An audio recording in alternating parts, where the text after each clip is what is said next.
steam at 11 bar and 250 degrees Celsius enters a convergent divergent nozzle and expand to 1 bar.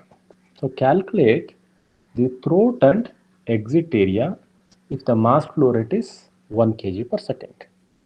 If the losses due to friction account for 8%, what is the change in the throat and exit area?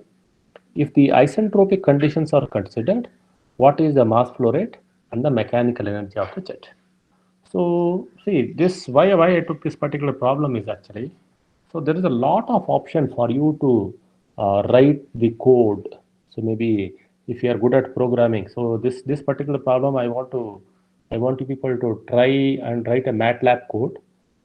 Maybe if the friction loss. So here in this problem they are given something around 8%, but it can be as low as 2 or 4%. Okay, or it can be as high as around 25 to 30%.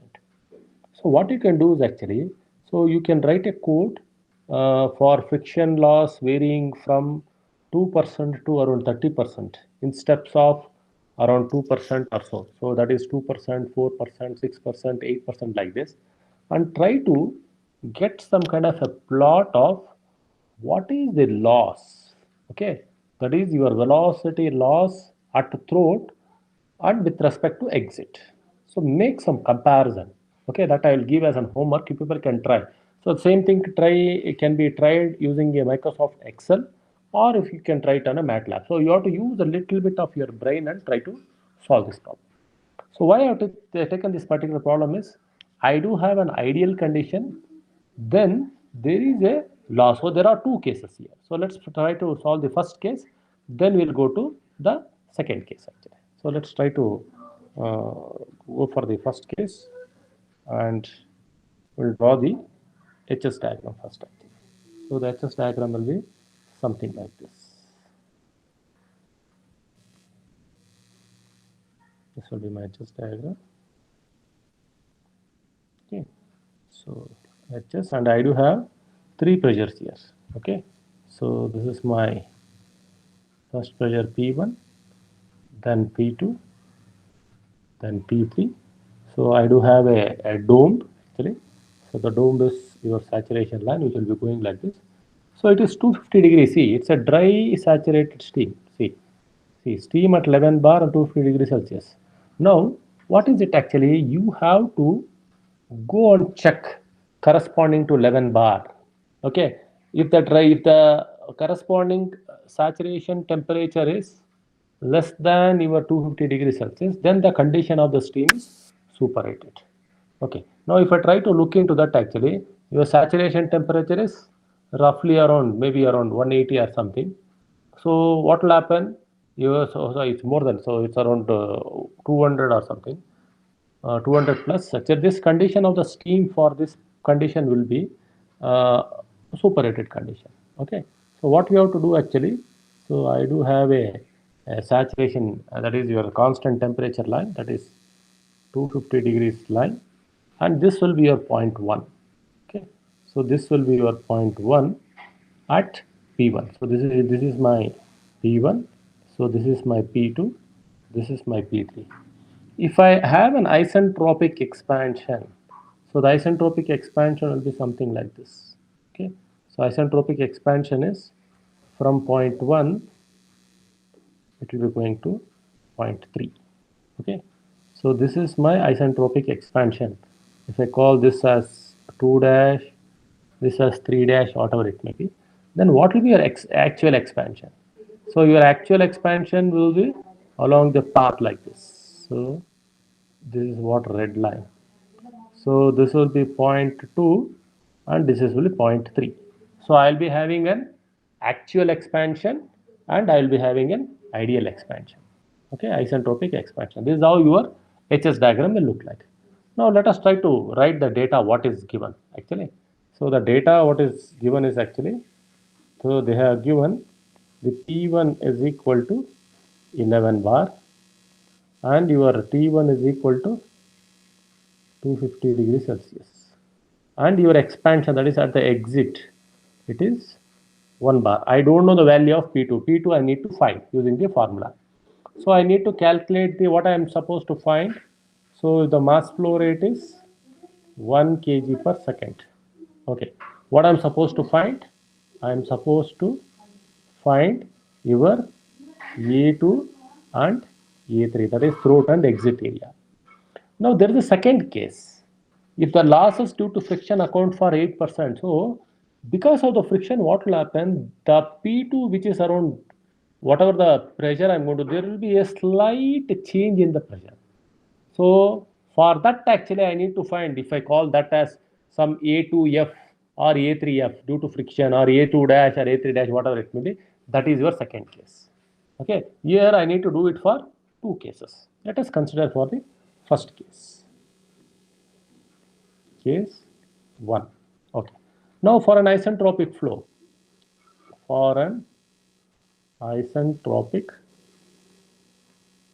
so already we know that for the expansion, that is your critical pressure ratio is given by P2 by P1 is equal to 2 by n plus 1 whole to the power of n by n minus 1.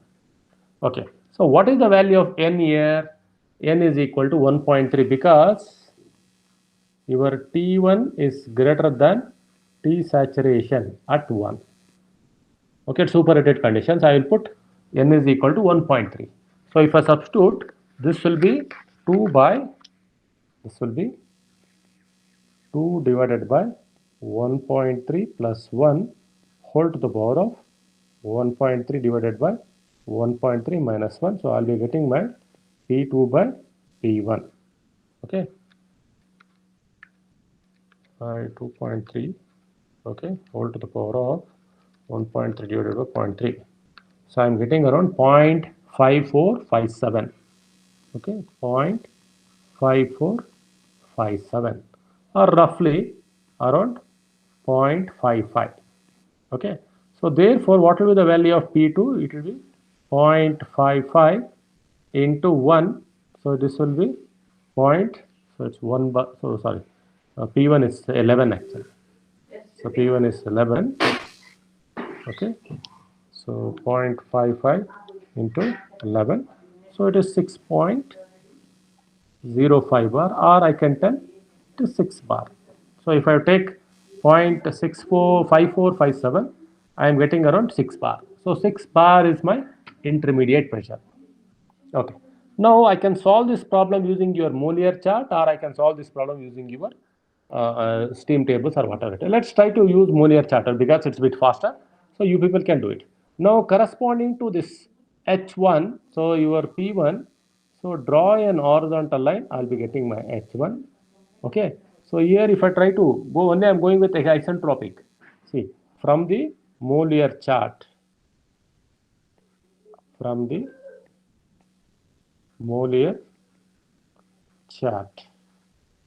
what you have to do, mark the point 1 at 250 degrees, draw a vertical line. Where it's going to meet 6 bar, you draw an horizontal line, you will get H2 dash. Okay, you just meet the 1 bar which is P3, so draw an horizontal line, you will get your H3 dash. Okay, like this I can find easily the H1, H2 dash and H3 dash. And the corresponding specific volumes also I can find.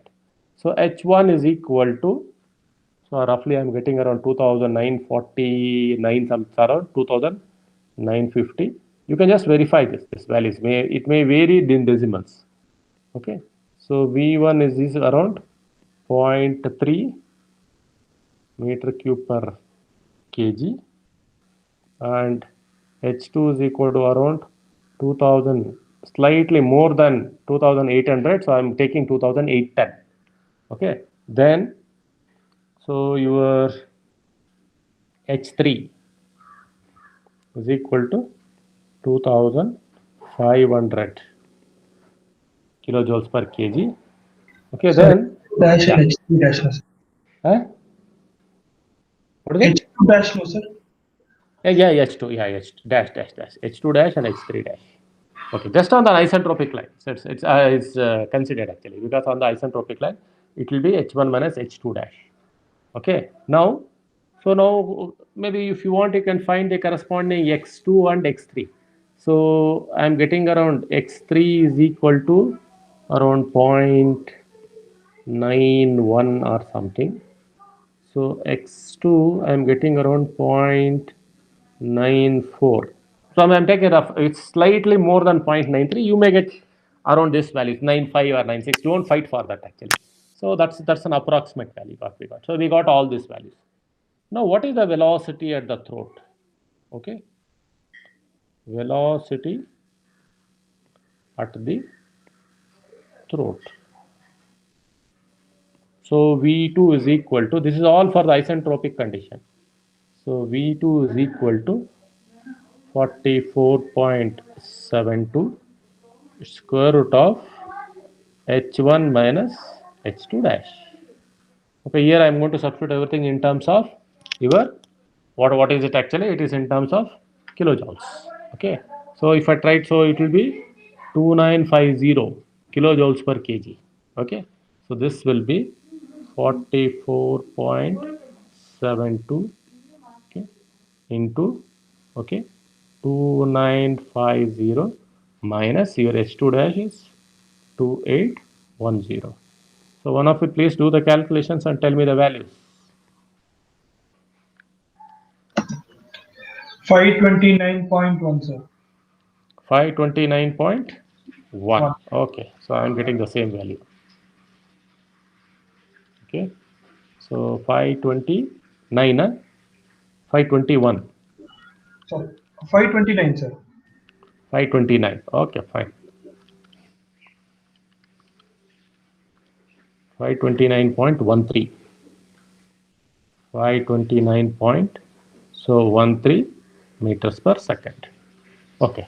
Now I have to find the, so we know that mass flow rate is equal to what actually? It's, we have know that actually. So it is A2 into your V2 into divided by small v2. So I need to get the specific volumes. Okay, I need to get the specific volumes. So what is the specific volume at, see, V1 is 0.3. So what is V2? Small v2, or your A2 is equal to m dot into small v2 divided by capital V2. So what is your V2? So I need V2, so I need V3. Yeah, mass flow rate is given for this case one is 1. 1 into, so divided by 529.13. So as I come down, the specific volume will increase.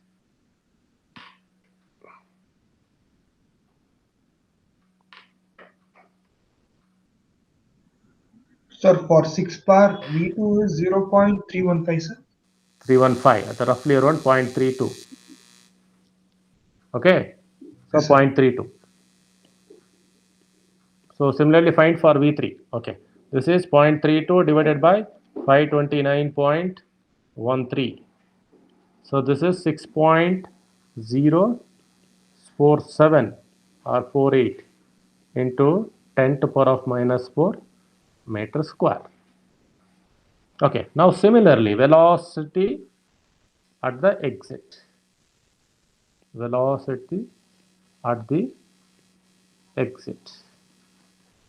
So that is V3 is equal to 44.72 square root of H1 minus H3 dash. So that's equal to 44.72 square root of 2950 minus, so 2500. Okay, if I do that, so I need to get my V3. What about others? Please open your calculators and try to solve this problem. 948.65. Yes, superb.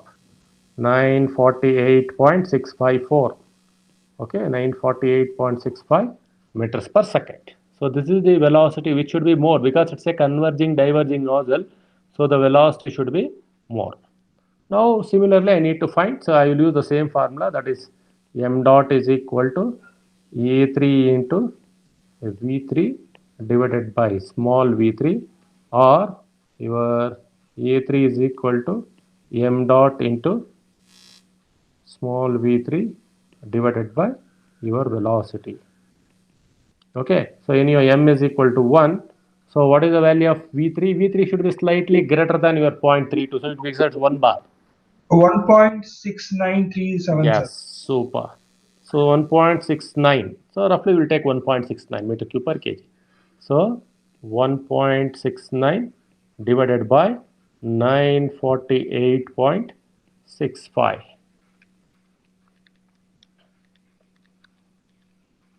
Okay, it is 1.78 into 10 to the power of minus 3. 78 into 10 to the power of minus 3 meter square. So here if you closely observe, your A3 is greater than your A2 because it's a diverging portion of your converging nozzle. So this is what the first part is done.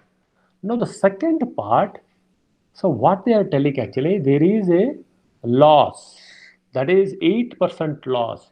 That means your n value what we are trying to calculate, that itself will be there, that itself I need to calculate based on your that particular efficiency. Okay, which is so 0.92. Okay, that is there is a loss of 8%.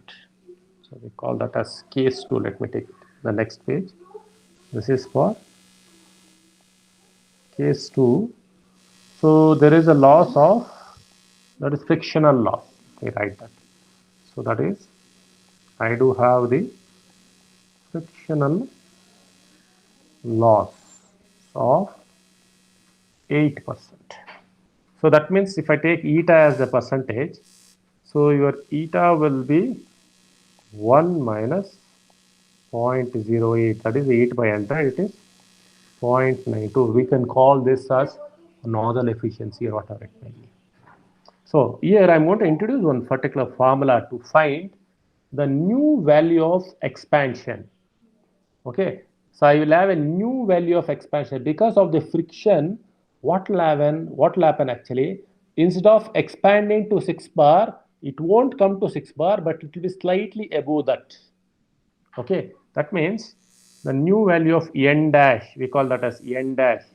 Okay, the expansion index,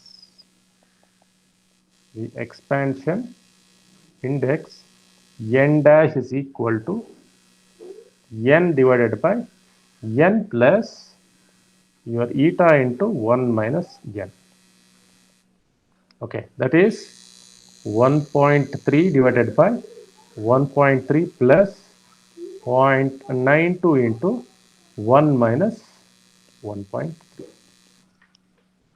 Okay, that is what will happen because of the friction. Your instead of dropping to 6 bar pressure, it will be restricted somewhere slightly above that. See here the 8% means 6.1 or 6.2 something like that you may get it. So just get this number.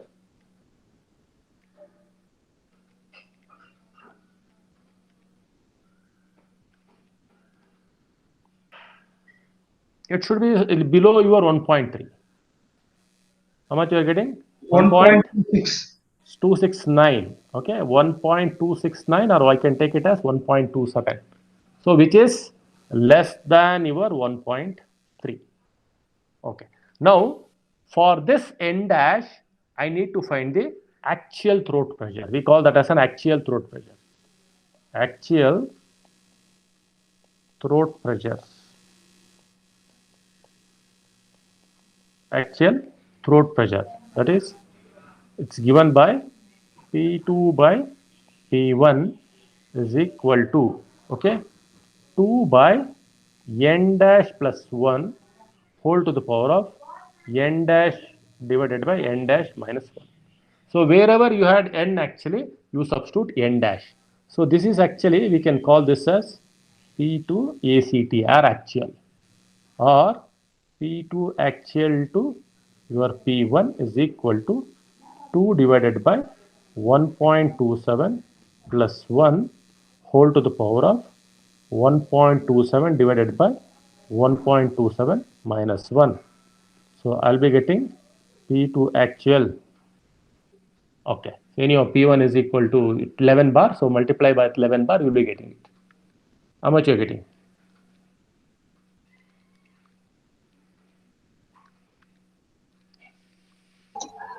0.722, sir. Okay. So I'm going to get 0.5512 into 11. So I'm getting around 6.064 bar into 11 bar. So I'm getting around 6.06 bar. So hope all of you should get this value. 6.06 means you can round it after 6.07 because 645 something and I'm getting 6.07 bar or 6.06 bar.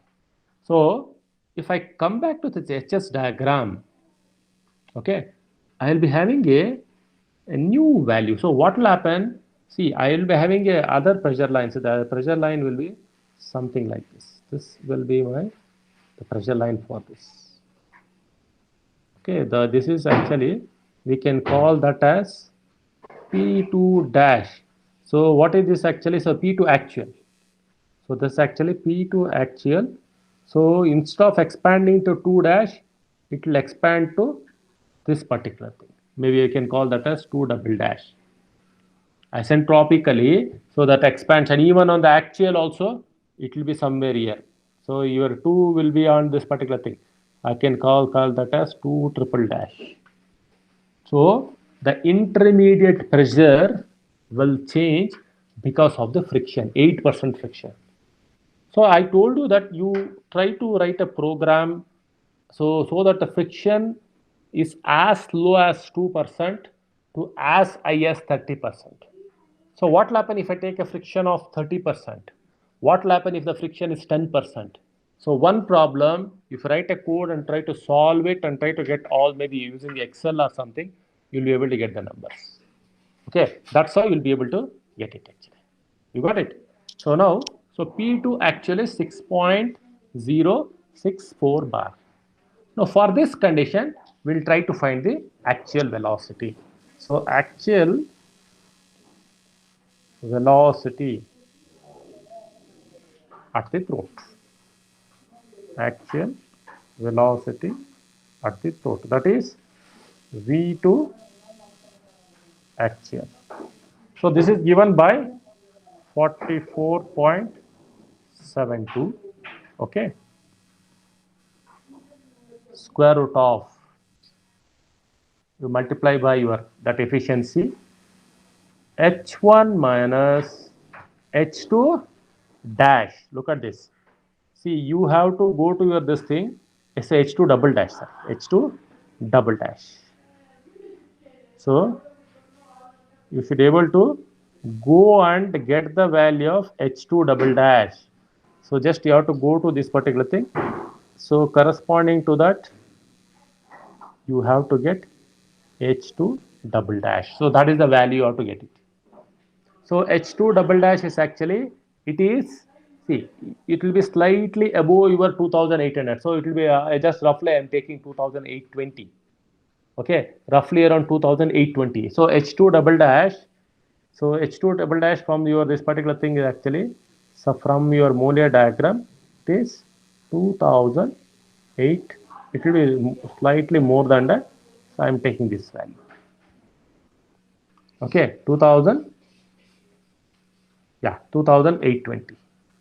Okay, now I'll substitute that. So 44.72 into 0.92 into H1 is 2950 minus 2820.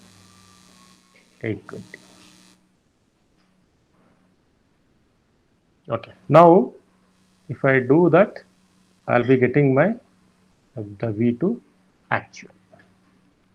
2950 minus 2820 into 0.92 square root of it. multiply by 44.72. I am getting around 489. 489, you are getting 489.06 meters per second. Now similarly find A2 actual. So A2 actual is equal to your mass flow rate into V actual divided by V2 actual. So so that is actually V2 actual is actually, once again I have to find, actually this is at 2 double dash. Okay, I have to go and check the value here, which will be slightly below your 0.32. Okay, I may be getting 0.318 or something, 317 or something. So V2 dash, okay, V2 double dash will be slightly below that. Okay, 0.318 meter cube per kg. So in your mass flow rate is 1. So 1 into 0.318 divided by 489.06.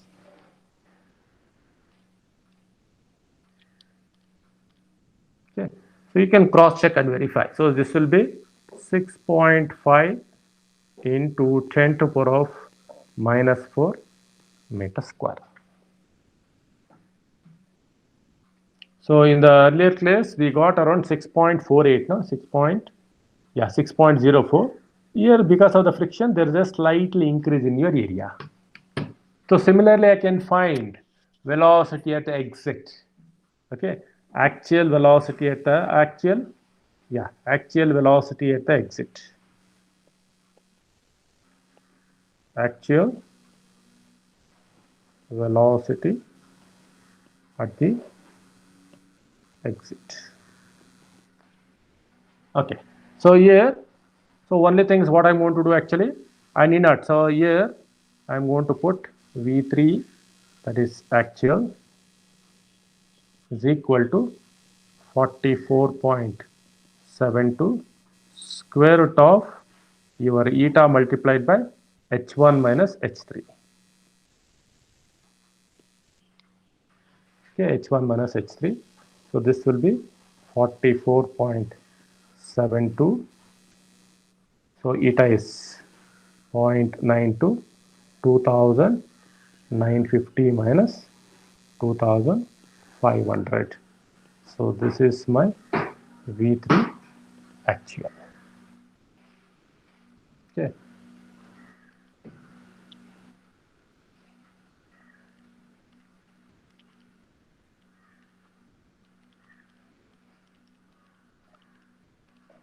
How much you're getting?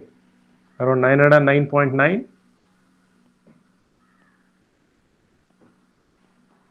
Around 910 you are getting. Okay. Yes, sir. Yeah. So earlier it was around 948. Now you could see because of friction, the exit velocity has dropped a little bit. Okay. Now similarly, I can find A3 actual is equal to m dot into V3. Anyhow, so there is no actual this thing. It's a V3. So V3 divided by, and already we know the V3 divided by V3, which is actual. Okay, so V3 is how much? V3 already we have found it. It is 1.69. So this is 1 into 1.69 divided by 909.9. So I'm getting around 1.85 into 10 to the power of -3, or 1.86 into 10 to the power of -3 meters square.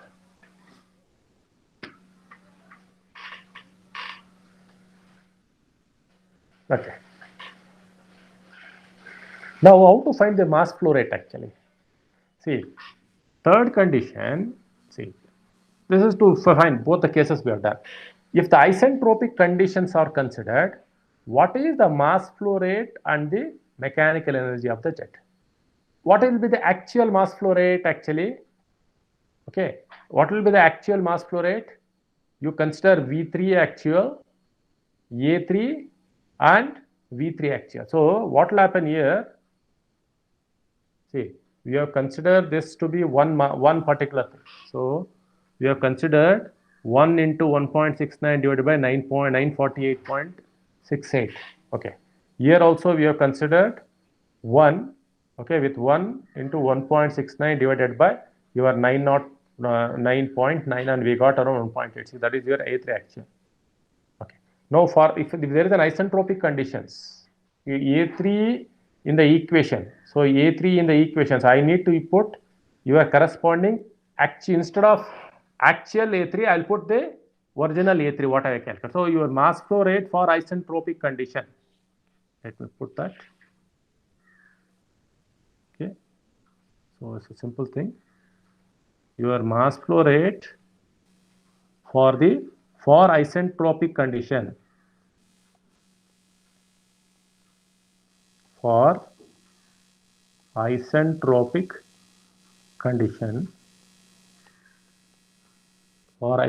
condition, substitute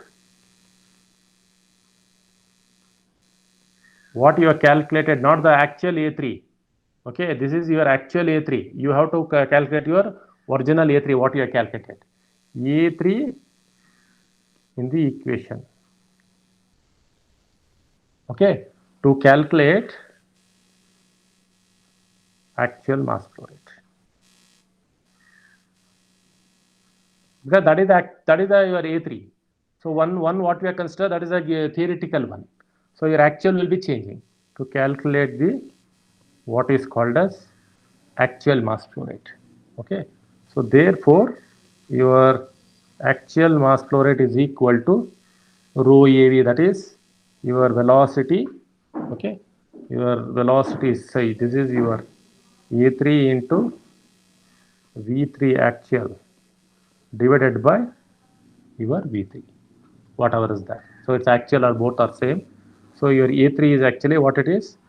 It is 1.78 at 10 to the power of minus 3. It is 1.78 into 10 to the power of minus 3 into 909.9 divided by 1.69.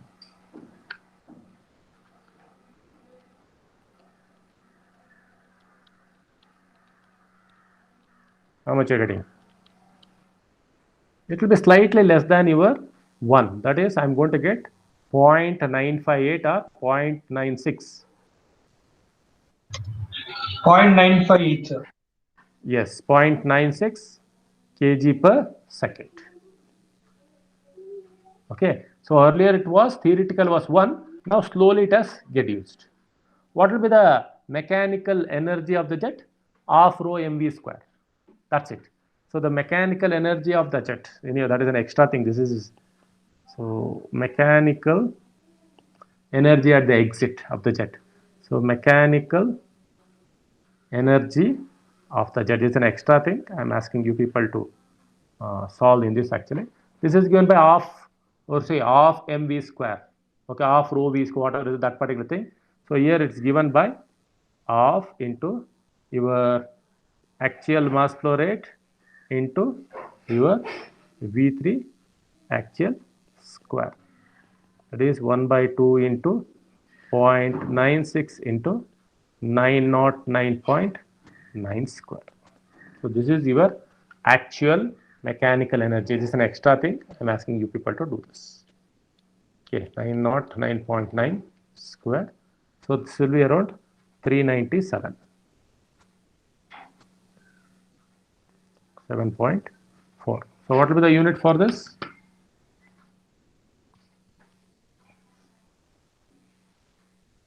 What will be the unit for it? This is in kilowatts or kilojoules per second or whatever it may be. Because that's an energy. So energy per second. So this is how you have to solve this particular problem. This is little bit a typical problem. That's why I took this. Is that clear?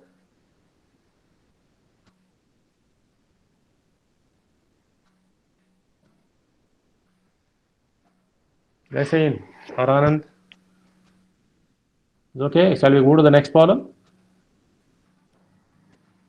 Okay, Yes, sir. so let's move to the next problem. One more problem we'll try to solve. Okay. The nozzles of a de-leveled steam turbine are supplied with dry saturated steam at a pressure of 9 bar. The pressure at the outlet is 1 bar. The turbine has two nozzles with a throat diameter of 2.5 mm.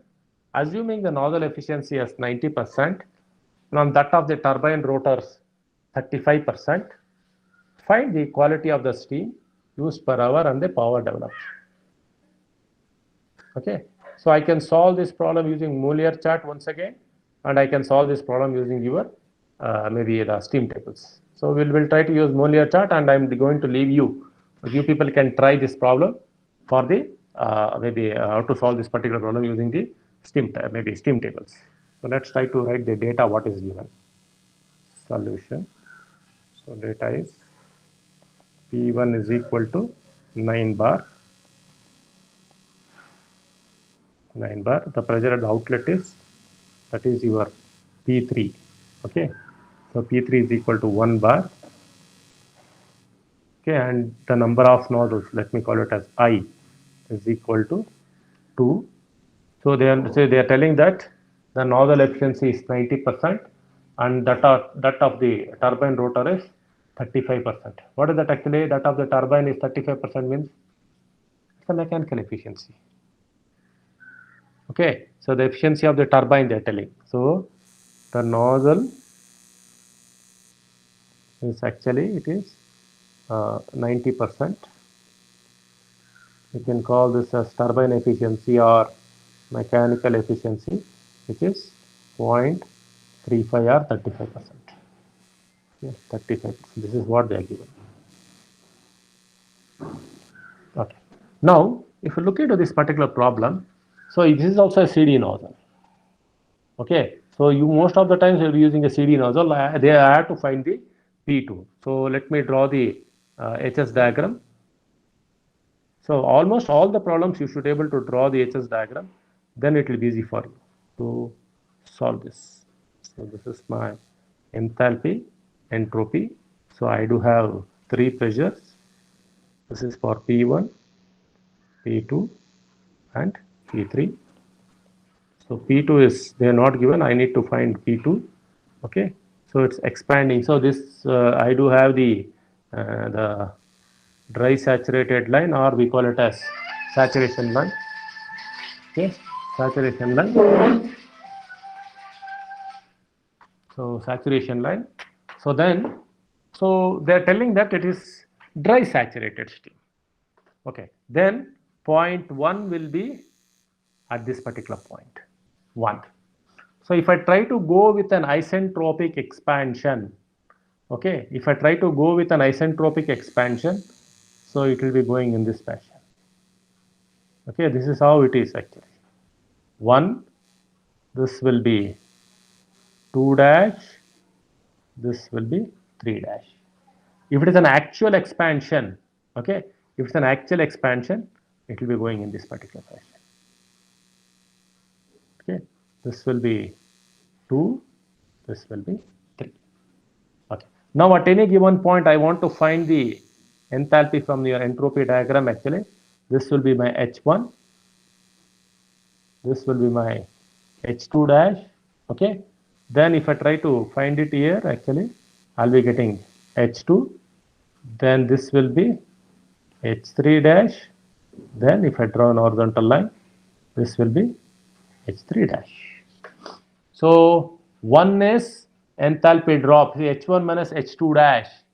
Okay, that is the enthalpy drop in your nozzle. Then H1 minus H3 dash is the enthalpy drop in your the whole nozzle. Okay, so that will be used for your maybe finding the exit velocity. Okay, now I don't know the intermediate pressure.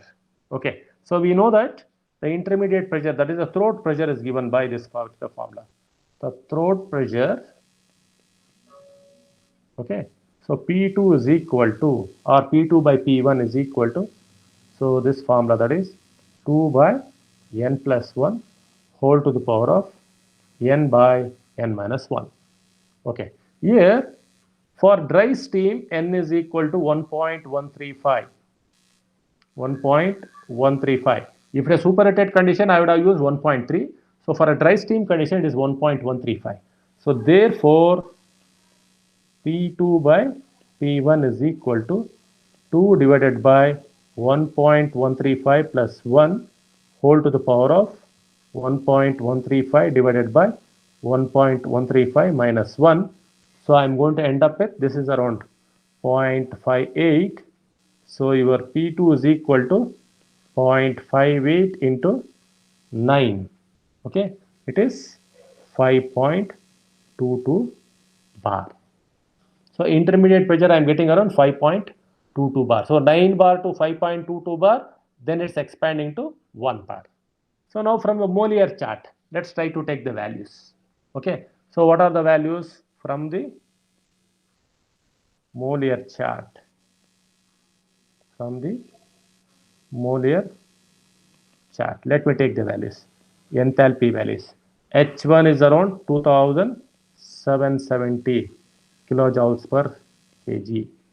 Then your H2 dash is equal to 2670 kilojoules per kg. Then H3 dash, okay, H3 dash is equal to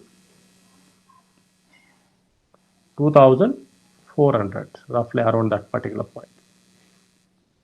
Okay, now I need to get the your corresponding dryness fraction. So X2 dash, okay, X2 dash is equal to 0.96. Okay, X2 dash is 0.96 and X3 dash is 0.88. Okay, X2 dash is 0.96, X3 dash is around 0.89 or 0.9 also you can take, it doesn't matter. So 0.88 or slightly below 0.8, 0.9, I'm taking it something like this. Okay. Now, so if you want, you can see, I need to get the value of specific volumes. Okay, the specific volumes actually your V2 dash. Okay, so V2 dash actually. So V2 dash is actually it's around 0.36, 0.36 meter cube per kg. Then V3 dash, it's around once again same 1.69 meter cube per kg. I think the previous problem also we looked into same similar kind of situation I'm getting at 1 bar. Now what is the velocity of the steam? So velocity of the steam, there is actual velocity. So velocity of the steam at, or we can call it as a nozzle velocity. So velocity at the throat, let me call it as velocity at the throat. So now if I hear what's happening here actually, I can find, see, you can directly find that, see, you have the nozzle efficiency multiplied by H1 minus H2, I will be getting H1 minus H2. Your nozzle efficiency, look at this. Your nozzle efficiency is equal to H1 minus H2 divided by H1 minus H2 dash. Okay, so at any given point, if I want to find V2 directly, I can use this particular formula 44.72 into square root of, directly I'm going to use the nozzle efficiency into H1 minus H2 dash. Okay, so directly instead of substituting and getting H1 minus H2, I can directly substitute it. So if I do that, actually, this will be 44.72. So the nozzle efficiency is 90%, 0.9. This is 2770 minus 2670, that is 100. Difference is 100 into 0.9. Okay, it's 90, square root of 90. So into 44.72, I am getting around 424.2 meters per second. This is the throat velocity.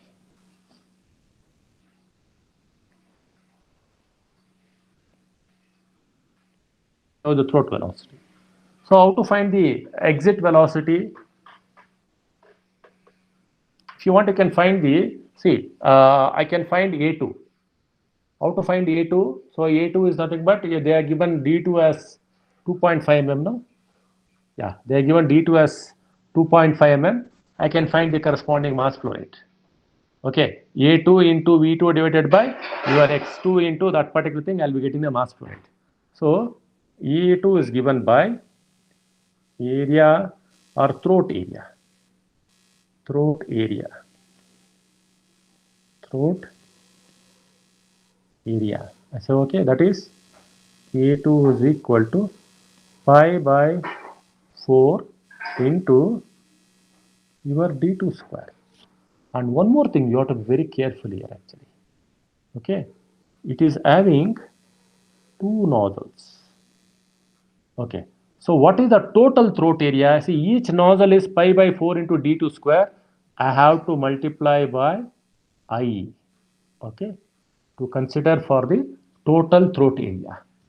Okay, that is pi by 4 into 2.5 divided by 100 square into 2.